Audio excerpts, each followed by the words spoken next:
Hi friends, நான் Jaya Sriram. Welcome to Sujay world. இன்றைக்கி egg and oven இல்லாமல் எப்படி நம்ம கேக் செய்யலாங்கிறத பார்க்க போகிறோம். வாங்க பார்க்கலாம் எப்படி செய்யலான்னு. அதுக்கு ஒரு கப்பு மைதா மாவு எடுத்திருக்கேன், அரை கப் சுகர் எடுத்திருக்கேன், ஒரு கப்பில் கட்டி தயிர் எடுத்திருக்கேன், ஒரு கப்பில் நான் வந்து வெண்ணெய் எடுத்து உருக்கி வச்சுருக்கேன். இப்போ அரை கப்பு சுகர் எதுக்குன்னா, இப்போ நம்ம சுகர் வந்து அப்படியே போட்டு பீட் பண்ணால் அது வந்து கரையிறதுக்கு ரொம்ப நேரம் ஆகும். அதனால் நம்ம சுகரை திரித்து வச்சுக்கலாம். சுகரை மிக்சியில் போட்டு திரிக்கும் போது நம்மளுக்கு அரை கப் சுகருங்கிறது இந்த மாதிரி 3/4 கப்பு இல்லைன்னா 1 கப்பு ஆகும்.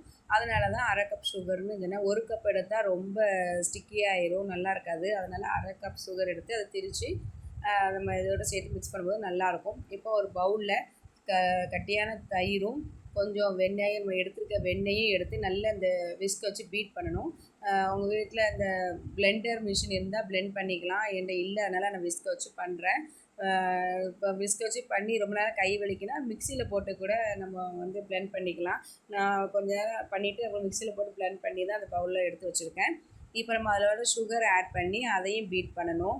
சுகர் வந்து நல்ல ஈவனாக அந்த தயிர் அண்டு வெண்ணெய் கரைசலோட நல்லா சேர்ந்து இந்த மாதிரி ஒரு லிக்யூட் ஃபார்முக்கு வரும். இதையும் நல்லா பீட் பண்ணிகிட்டே இருக்கும்போது நம்ம இதில் கொஞ்சம் ஒரு எசன்ஸ் சேர்க்க போகிறோம். எசன்ஸ் எதுக்காக சேர்க்குறாங்கன்னா, முட்டைலாம் சேர்ப்பாங்க, அந்த ஸ்மெல் வரக்கூடாதுங்கிறதுக்காக தான் எசன்ஸ் சேர்ப்பாங்க. இது நம்ம அந்த வெஜ்ஜு கேக்கு தான், இதுக்கு எசன்ஸ் தேவையில்லை. இருந்தாலும் ஒரு ஃப்ளேவருக்காக நான் சேர்த்துருக்கேன். என் பசங்களுக்கு வெண்ணிலா ஃப்ளேவர் பிடிக்குங்கிறதுக்காக நான் வெண்ணிலா சேர்த்துருக்கேன். உங்களுக்கு பைனாப்பிள் அப்படி வேறு எந்த ஃப்ளேவர் வேணாலும் சேர்த்துக்கலாம். நான் வெண்ணிலா சேர்த்துருக்கேன். வெண்ணிலா சேர்த்தும் அப்படியே பீட் பண்ணிக்கணும். பீட் பண்ணிவிட்டு நல்ல இந்த மாவு கன்சிஸ்டன்சி இருக்குது பாருங்கள், கொஞ்சம் தண்ணியாக இருக்குது பாருங்கள். இதில் தான் நம்ம மைதா மாவு சேர்க்க போகிறோம். சேர்த்து கொஞ்சம் கொஞ்சமாக சேர்த்து நம்ம அந்த மாவை வந்து பீட் பண்ணணும். மாவை வந்து ரெடி பண்ணணும்.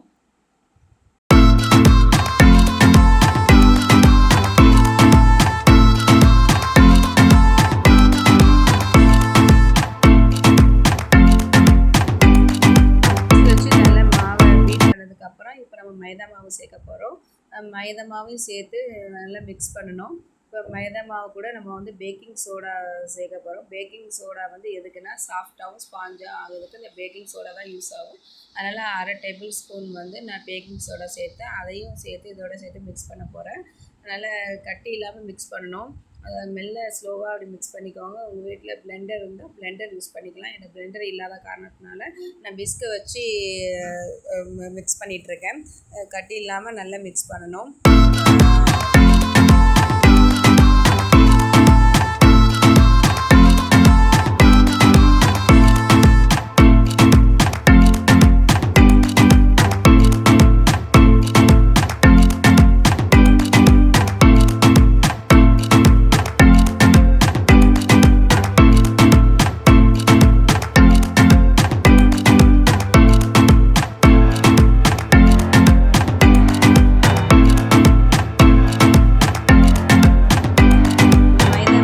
நல்லா கட்டிலாம் மிக்ஸ் பண்ணியாச்சு. இப்போ கொஞ்சம் மாவு கட்டியாக இருக்கிறதுனால பால் ஊற்றி கொஞ்சம் அதை லிக்விட் பண்ணிக்கலாம்.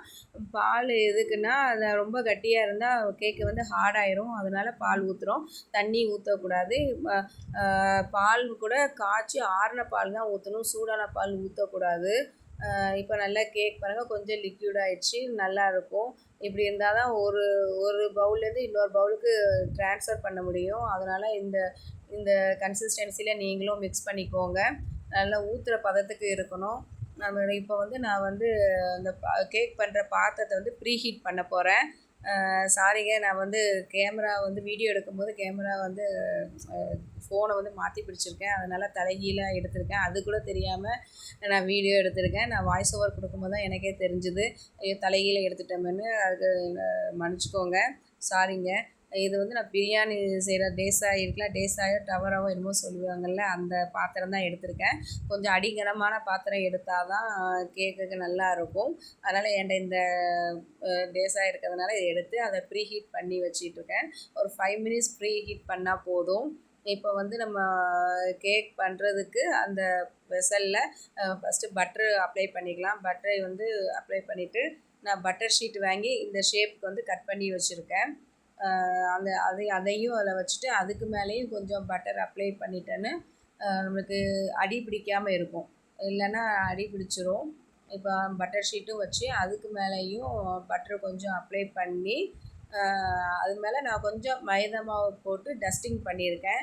டஸ்டிங் பண்ணால் நம்மளுக்கு வந்து அந்த சைடு கீழே எல்லாம் அடி பிடிக்காமல் நல்லாயிருக்கும். அதனால தான் கொஞ்சம் மைதா மாவு போட்டு மேலே அந்த பாத்திரத்து மேலே போட்டுட்டு கொஞ்சம் தூவினா போதும், தட்டுனா போதும், அது ஃபுல்லும் எல்லா இடத்துலையும் ஸ்ப்ரெட் ஆயிரும். ரொம்ப போட வேண்டாம், லைட்டாக போட்டால் போதும். மைதா மாவு போட்டு இந்த மாதிரி டஸ்டிங் பண்ணிக்கோங்க. பண்ணி அதுக்கப்புறம் அந்த கேக் மிக்ஸ் பண்ண டவ்வை இதில் ஊற்றினா நல்லாயிருக்கும். இந்த மாதிரி தான் பண்ணிக்கணும். சைட்லாம் இல்லைன்னா பிடிச்சிரும். இந்த மாதிரி மாவு போட்டு டஸ்டிங் பண்ணிக்கோங்க. டஸ்டிங் பண்ணிவிட்டு அதுக்கப்புறம் நம்ம மிக்ஸ் பண்ணி வச்சுருக்க கேக் டவ்வை வந்து இதில் ஊற்றினா சரியாக இருக்கும். இந்த மாதிரி தான் பண்ணிக்கணும்.